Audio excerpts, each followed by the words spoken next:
Walker's Way is thrilled to announce that we have Gene Baur here today. He's co-founder and president of Farm Sanctuary, and he's going to tell us what Farm Sanctuary is and what it does.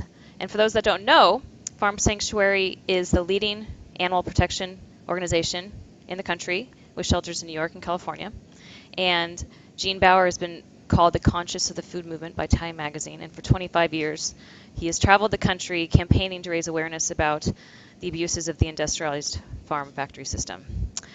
Gene, as I told you, Walker's Way is geared towards helping parents move towards plant-based with their toddlers and their kids and their families, and it's nutritional focused.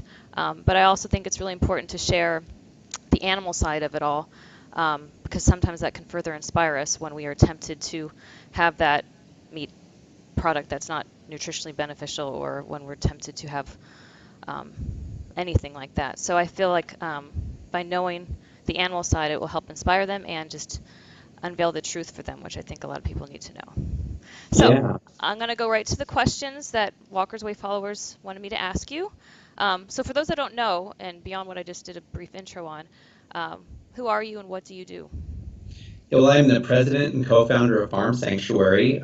We started in 1986 with the idea of exposing factory farming cruelty, so started visiting farms and stockyards and slaughterhouses, and we literally found living animals thrown in trash cans or thrown on piles of dead animals. So we started rescuing them, and we now operate sanctuaries in New York, in California, where people can come and get to know these animals and get to give big pigs belly rubs and watch the turkeys follow you around like puppy dogs. And farm animals are not that different than cats and dogs, and that's a big part of our message, is that these animals have feelings. They deserve to be treated with respect and with compassion. And, most people are humane and would rather treat animals kindly, but most people also grow up with habits of eating animal products and supporting a system that is horrendous. And so Farm Sanctuary just tries to expose this brutal industry and encourages citizens ultimately to be more mindful about their food choices and to make choices that they can feel good about, that are aligned with their values and their interests. And instead of saying, don't tell me I don't want to know when the topic of factory farming comes up, because what happens is horrendous and most people are, stunned to learn how bad things are. People instead could look at where their food comes from and feel good about it. Going to a berry patch or an orchard and picking your own food is very different than going to a slaughterhouse and witnessing what happens there. They say if back at the slaughterhouses had glass walls, that's that quote I've heard so many times, that we'd all be vegetarian, but it's hidden. Yeah. And we don't know about it, or we don't want to know about it. Yeah. Okay, thank you for that perfect summary of what you do. Since you've co-founded Farm Sanctuary in, I think it was 1986, yes. What is your most proud accomplishment, or what do you? I think the fact, I'm really glad that more and more people are now starting to pay attention to their food choices and recognizing that how we eat has impacts not only on our own health, but on the well-being of other animals, on the planet. The United Nations talks about how animal agriculture is the top contributor to climate change above the entire transportation industry, for example, contributes to all kinds of harm. And there's a discussion about that now. And also about the fact that human beings can live well on plant foods. And if we can live well without causing unnecessary harm, why wouldn't we? So I'm very happy about the level of discourse now around these issues. That's probably the thing I'm most excited about. Over the years, we've been able to pass some laws, some pretty significant ones, to limit the abuses of factory farms. And there was one that passed in California that requires animals to at least have enough space to turn around and stretch their limbs. Very modest. But it was a significant legal battle with agribusiness that the animal movement, including Farm Sanctuary, was able to succeed in. And it was a big part of a process towards exposing this industry and having citizens recognize just how bad it is, where animals are put in cages and crates for their whole lives that are barely larger than their bodies, where the animals can't even move. And when people hear that, they prefer not to be part of it. Right. Which actually leads me to my next question. I mean, you're a strong proponent for the vegan lifestyle. What do you say to people who think that farm animals are a lesser species and they're simply here to provide us with food? Well, unfortunately, we grow up with certain beliefs and prejudices and assumptions. And over the course of human history, we've had a variety of beliefs and prejudices and assumptions that have allowed us to treat others with horrible disrespect. And in many cases, these have been other people. Think about the institution of slavery and how it was justified. Think about how women weren't able to vote until less than 100 years ago in this country. Think about how, we have evolved and we've come to recognize that certain beliefs that we may have had at one time really don't make sense. And I think the way we treat other animals is one of those areas that is being increasingly discussed and examined. And the more we look at other animals, including farm animals, the more we see how complex their cognitive and emotional lives are, how deeply they feel things, and how they develop relationships, how they have memories, and they dream. They literally dream. Like if people have dogs and watch their dogs sleeping and dreaming and like running in their sleep, pigs do the same thing. So these are very complex animals, and they want to enjoy their lives just like all of us do. And when we treat them cruelly, it's not only bad for the animals, it is bad for us. Working in a slaughterhouse, for example, is a pretty difficult job, and it is one that, honestly, I would rather nobody had to do. Right, right. Ugh, I've read horrible things about them and seen those undercover investigations. Do you have a special story you'd like to share that kind of stands out, that has shown you how emotional and intelligent these animals are? Is there like a certain... Yeah, there's, every animal is an individual, of course, and they each have their own stories. But one that I was very involved with was a calf named Opie, who was born on a dairy farm. And because he was a male, he was useless to the dairy industry. He was sent to the stockyard to be sold on the day he was born, still wet from afterbirth. And he was very weak and frail, and he fell in the alleyway and was being left for dead. It was a freezing day, so he was dying of hypothermia. And the stockyard worker let me take him, so that was good. And I brought him back to the sanctuary, and he started to recover physically. When he first came, he was practically comatose, couldn't even lift his head. And then, so I put him on, he was on intravenous fluids to get him rehydrated, to get him warmed back up. The light started coming back into his eyes, and then he was able to lift his head, he was able to stand. He started suckling from a bottle, so that was a very good sign. But he really wasn't thriving until I took him out to the cow barn. And the other cows gathered around him. They started mooing at him. He started mooing back, and he sort of perked up. And it really showed how these are emotional animals and how they really need to be with their own people, with their own kind. And when Opie was out in the cow barn, from that day on, he started to thrive. And he lived with us for nearly 20 years, ended up weighing close to 3,000 pounds. He was a beautiful, gentle giant. Wow. That's such I've seen footage of that too, where like the mom cow is taken from, or the baby is taken from the mom, and the mom goes chasing after it, mooing. Which actually leads me to the next question. A lot of people say, oh, I don't eat animal products, or I don't eat veal, I don't believe in that, but they drink dairy, and they don't know about the connection. Can you give a brief summary about the connection between consuming dairy products and the veal industry? Absolutely. Well, the dairy industry is actually one of the more abusive animal industries in the country. For a cow to have milk, she has to have a calf. They don't lactate just for the heck of it. They lactate to feed their babies, just like other mammals, including human beings. So dairy cows today have a calf every year. The calf is taken away from them at birth, and then the mother is hooked up to these milk machines 2 or 3 times a day, is pushed to produce about 10 times more milk than normal, and the calves are taken away. If the calf is a female, she's used to become a milking cow when she gets older, because the dairy cows that are being exploited for milk only live about 3 or 4 years in production because they are pushed so hard and they don't last very long, and then they're sent to slaughter for ground beef. But if the calf is a male, he's useless to the dairy industry. Obviously, he'll never produce milk. So the veal industry was created to take advantage of this plentiful supply of unwanted male calves born on dairy farms. So they're taken from their mothers at birth, and oftentimes end up living their whole lives chained in these wooden crates, unable to turn around. They're fed a diet that's deficient in iron to make them anemic, so their flesh is a pale color. Now, there's been a lot of awareness raised about the veal industry, and so there are changes happening where they're starting now to give the calves more space. And a lot of these calves are also now being raised for beef. So there are adjustments happening, but still, these are animals that are exploited, and they suffer whether or not they're raised for veal or beef. And in the case of mothers having babies taken away from them, that's a very traumatic, stressful event, both for the mother and for the calf. I can't imagine. I mean, I know there's a group called Mothers Against Dairy just because some mothers, once they had their own children, they made the connection and they went on the non-dairy train because of that. Yes, it's the dairy industry is brutal. So for a beef cow, they're raised and then, or beef animals are raised and slaughtered usually at a fairly young age. Dairy cows live for several years, having a calf taken away from them every year, and at the end of that, they also are sent to the slaughterhouse and become ground beef. So they suffer worse, I would say, than animals just raised for beef. Right.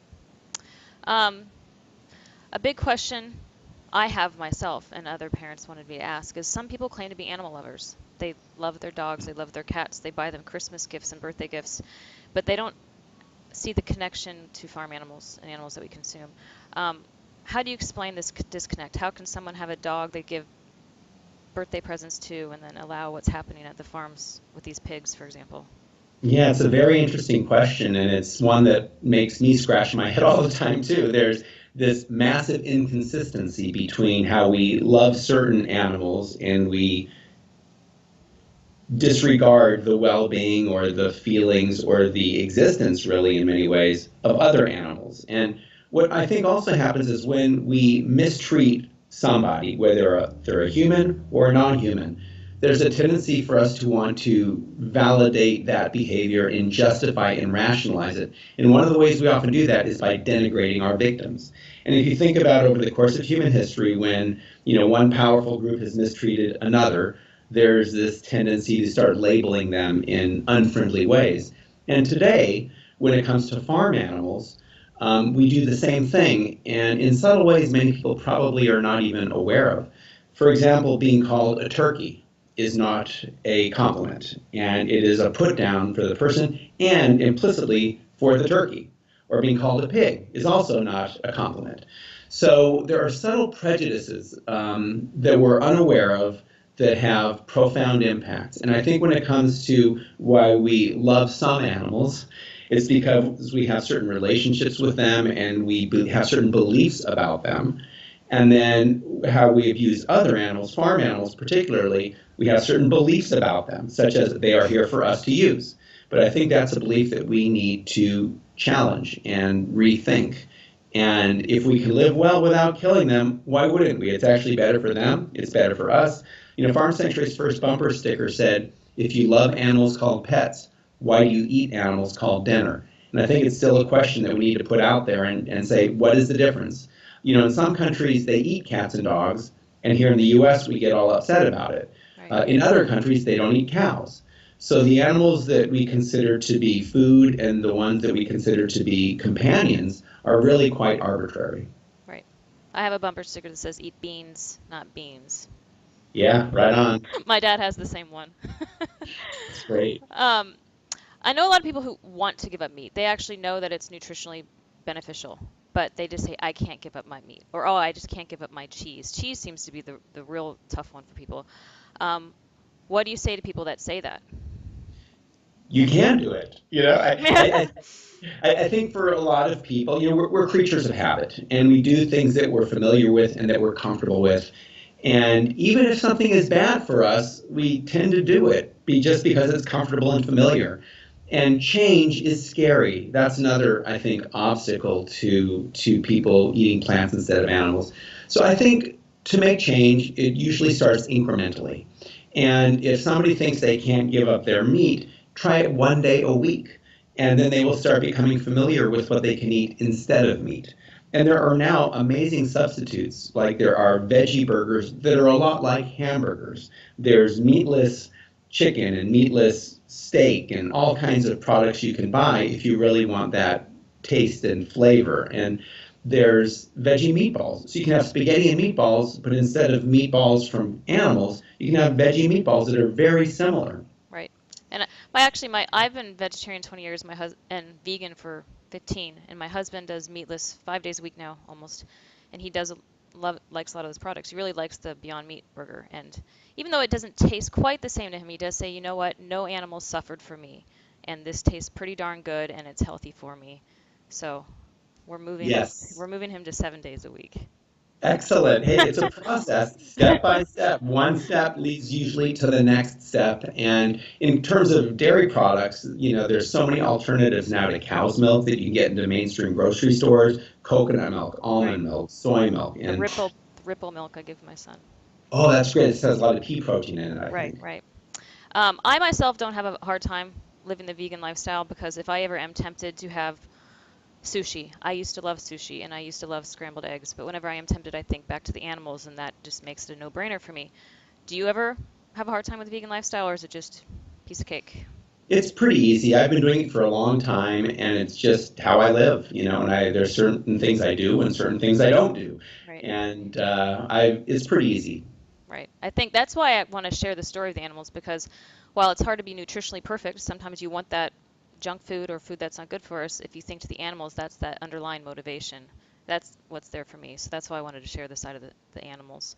Um, so Walker's Way is all about families moving more towards a plant-based lifestyle by offering recipes and easy meal ideas and nutrition tips.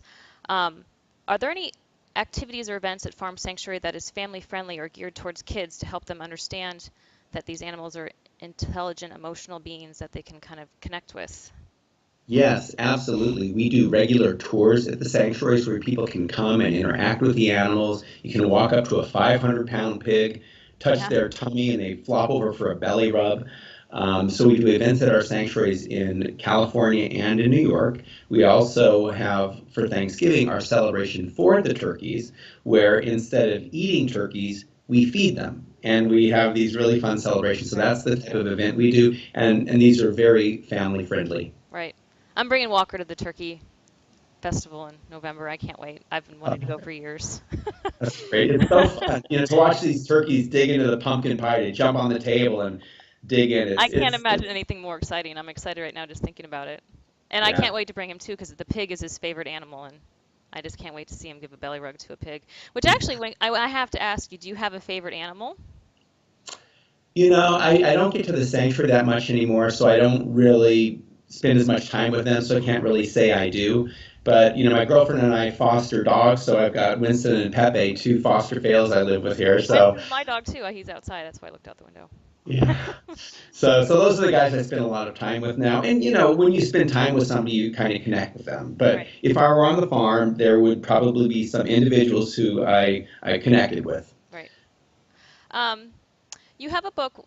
Walker owns it called Our Farm, and it's for little kids. Can you tell us a little bit about what that book is and why? Yeah, tell us about some of the animals who live at the sanctuary and about where they came from, and just about how beautiful this place is, where people can interact with animals in a mutually beneficial way, where both experience joy. When we interact with animals in a positive way, there's actually been studies to show that it helps to reduce stress. It helps to reduce blood pressure. It helps to improve our lives and lengthen our lives. So I think in the book, Our Farm, it really speaks about how this is the animals' farm. And, when you enter Farm Sanctuary, it says you're now entering the animal sanctuary. Please remember you're a guest in their home. And it teaches respect for others, which ultimately benefits us as well. Right.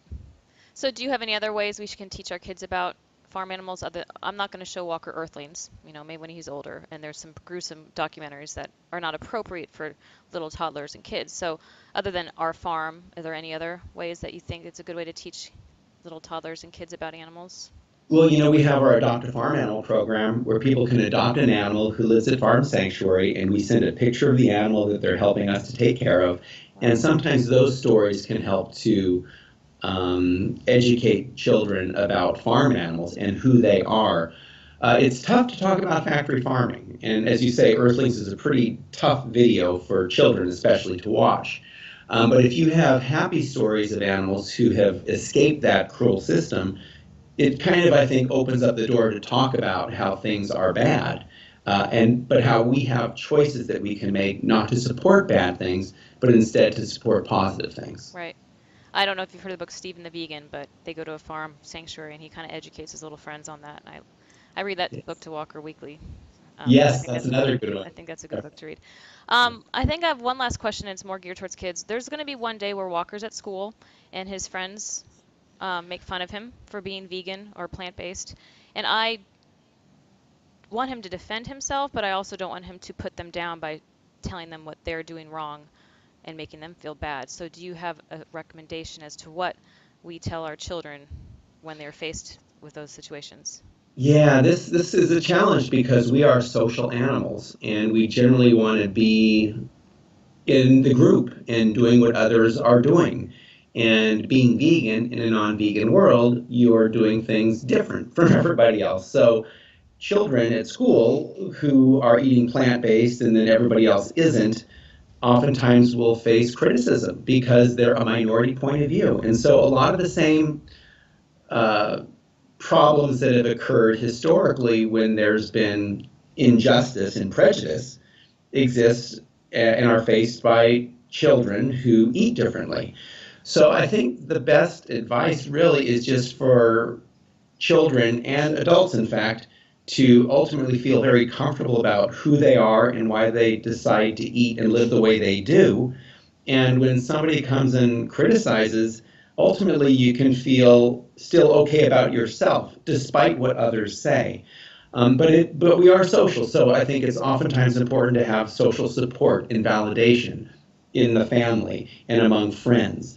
And that's something that I think Farm Sanctuary does, is that when people who are vegan, for example, in the non-vegan world, and feel that they've been, beat up a little bit and criticized for their point of view, they can come to Farm Sanctuary, and that's a place where vegan is normal. And it's a place where you can kind of be validated and reconfirmed in a sense in who you are Right. and better able to go out there. But one of my mantras really is you can't control others, you can only control yourself. Right. So if somebody says something to you, then at that point you have to try to, you can't control them, but you got to control how you react or try to understand it and react in a way that you're going to ultimately feel good about, and just breathe and don't react in many cases, and just uh, sometimes walk away from things. But people have to ultimately make their own choices, and I think for people eating plant-based in a world that doesn't quite understand it, there's going to be sometimes some off-color jokes or some,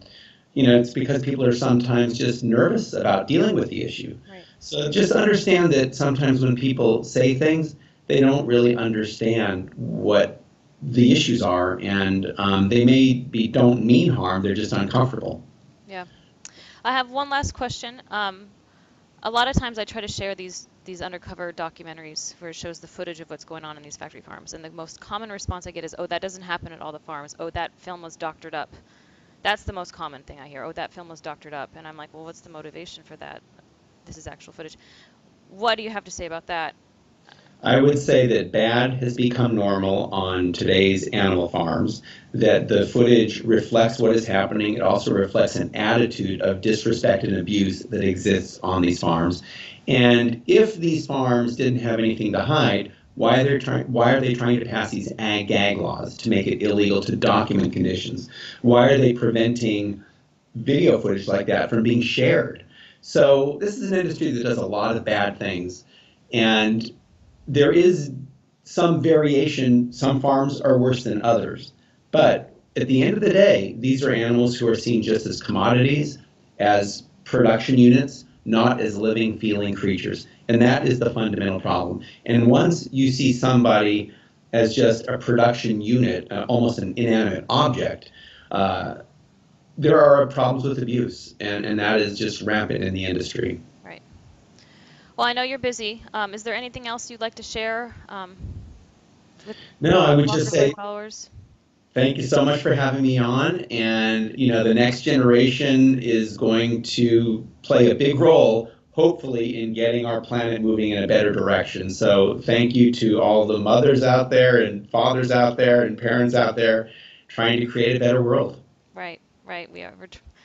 Hopefully things will change soon. Plant-based is the future. That's what I keep saying. It is. It is. It's a healthy future. Right. And without it, who knows what the future looks like. Right. Well, thank you very much. We really appreciate it. I can't sing your praises well enough. Thank you so much. And I look forward to the turkey activity in November. And every year I do the adopt a turkey, and I've been lining up the little pictures in Walker's room. So Oh, great. when he's Excellent. 25, he'll have 25 turkeys lined up. Sounds good. All right, well, thank you so much. Thank you.